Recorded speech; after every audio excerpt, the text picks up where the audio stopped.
Cue the music. Let's go. I'm your boy Ro, contributor for State of the U and OG member of the Orange Bowl Boys, and welcome to X's and Ro, the series where you ask the questions and we provide the answers to the best of our ability. Special shout out to these individuals right here. Caneswear, the everything store for everything Canes. Visit them at their Davie store location, including online.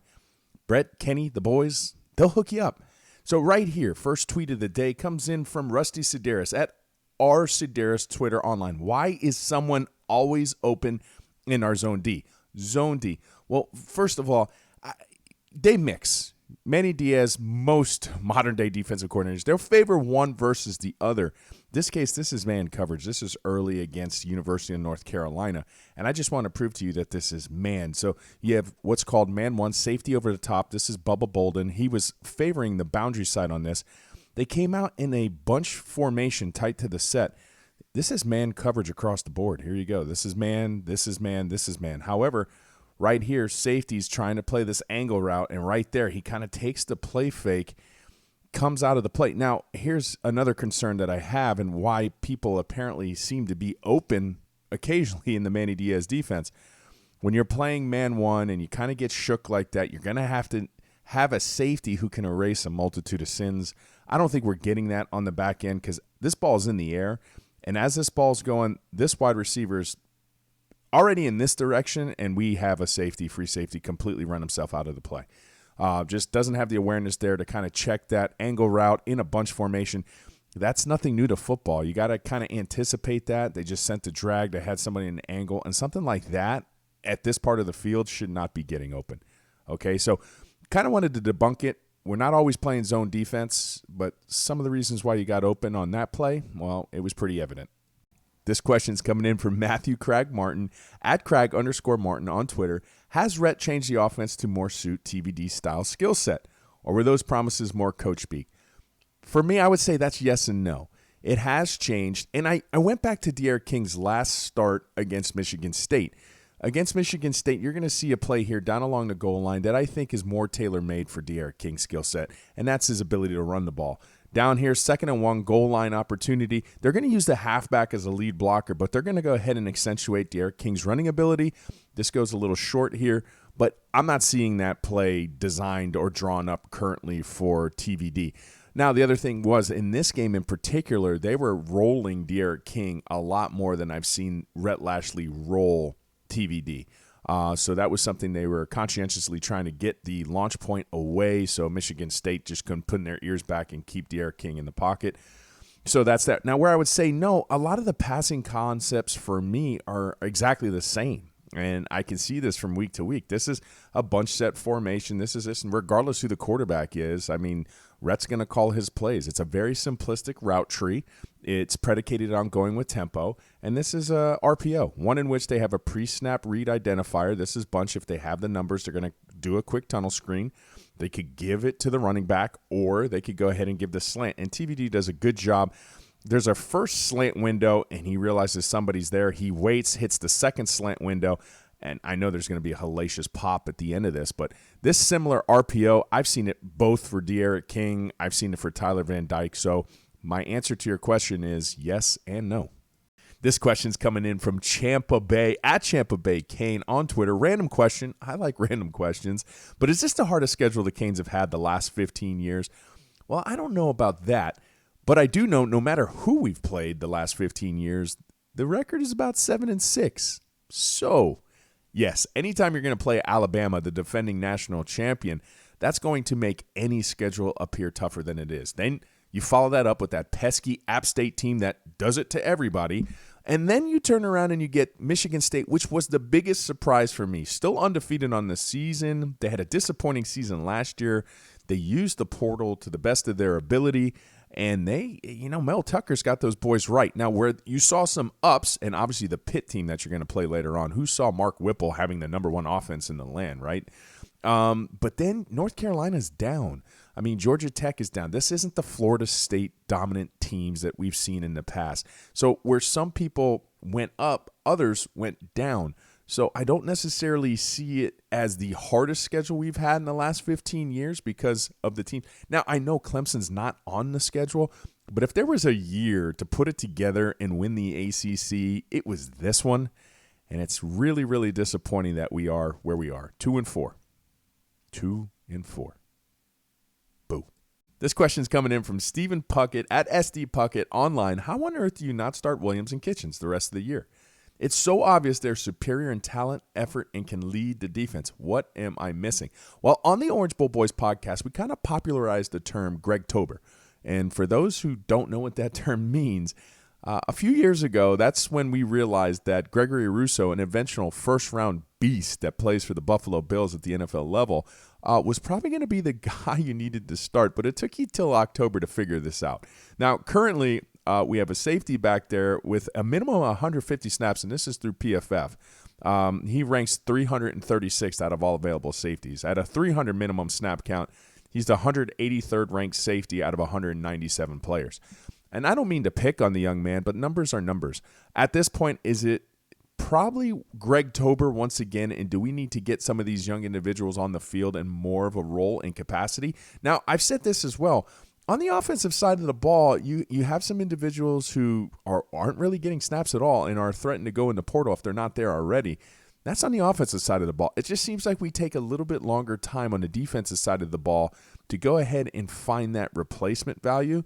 And at this point of the season, what do you got to lose? You're 2-6. You don't have anybody really grading out well on the back end. I don't see Williams coming off the field anytime soon. He's a difference maker. You could see it flash. He's got to temper some of that aggression. I don't want to temper it completely. I don't want to neuter the young man, but there was a couple of senseless penalties that we had that actually led to points. But at this point, I think the youth prerogative in GREGTOBER's in full swing once again. This question is coming in from Aces and Canes at JWAces_Canes. Do you see anything in the early game plan by Lashley that goes towards TVD's slow starts? Seen some new formations against UNC, including some pistol sets. Is that to benefit the run RPO game for TVD or just trying to get a spark on offense?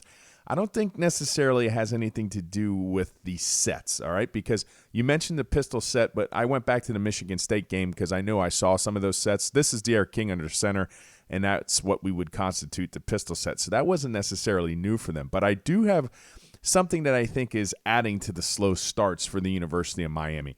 In terms of against FBS opponents, so you go ahead and you take that one FCS school out of the mix, the University of Miami is 12th out of 14 schools in the ACC in terms of rush.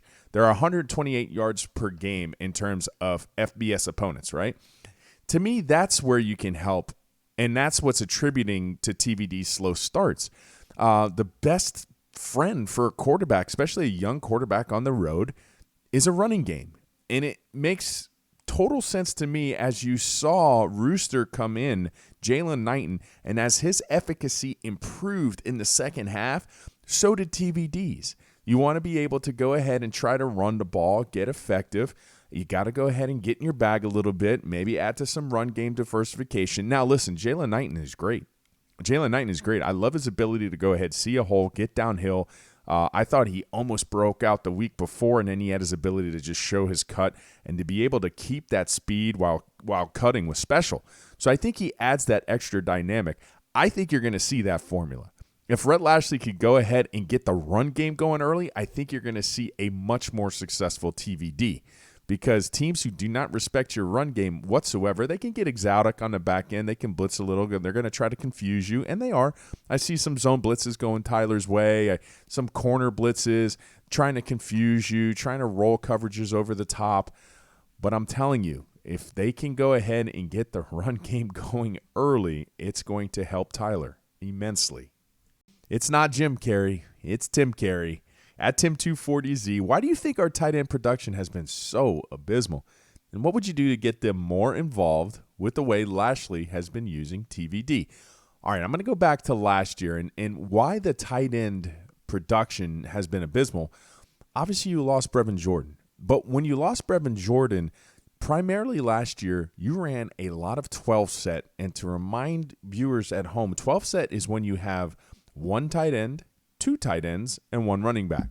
So this year it's been replaced by the 11 set personnel. So you're utilizing wide receivers more than you utilized Brevin Jordan. And where is Brevin Jordan currently? He's outflexed wide as a wide receiver, and he did a lot of his damage last year in that variety. He was flexed outside. You can kind of get a mismatch on that.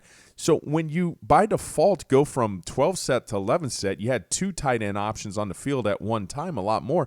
You're just not going to get the same number value. But what we can do is something similar to here. I mean, you're just making a concerted, conscientious effort.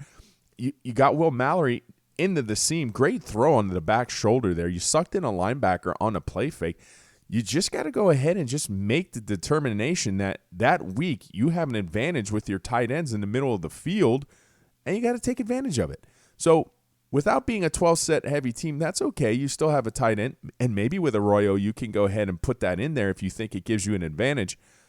But yes, the tight end production has been down, but let's not kid ourselves. Losing a guy like Brevin Jordan, it was going to go down. And this is going to be the last questions, rapid-fire questions, and these are all coming in from the OBB chat. Thank you guys so much for being willing participants this week. Max Buck 1, Knighton wheel route. Can you cover it if you haven't done it already?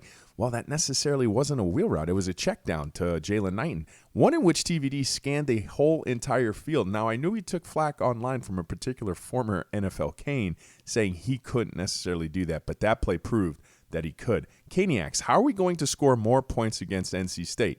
Well, typically if you have more touchdowns and field goals. No, I'm just kidding. But Tony Valdez is going to go ahead and ask a question. I think I can answer them both at the same time. Clearly there's something going on with TVD early in games as his OC. What would you do to try to help and settle him down quicker? I talked about it earlier in the film as well. We are going to have to get Jalen Knighton going. His ability to see hole, hit hole, I think is special. Where I've seen maybe running backs in the past maybe get that 3 to 4 yards, I saw him pull away from a linebacker and get 10. Where a simple check down goes out into the flats and maybe gets 5 or 6, he makes one guy miss, and next thing you know, he takes it to the house and the safety can't get the angle on him. So as you get the running game going, as you get him involved, you're going to suck in the defense. You're going to get them to worry about that running game ability, and I think TVD and the play action game green lights, and I think you score more points in that variety.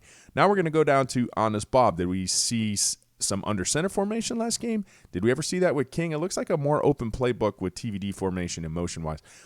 Formation-wise, a lot of it seems similar to me. There's some things that they did new. There was like some 4x1 looks that they threw at UNC, and I thought it confused them. But even off that 4x1 look, we came back and tried to hit the one on a simple stop route. Still, Rhett Lashley, regardless of formation, got to get the plays. Simple offense, there's to me, just a little over-reliance too much on simple offense.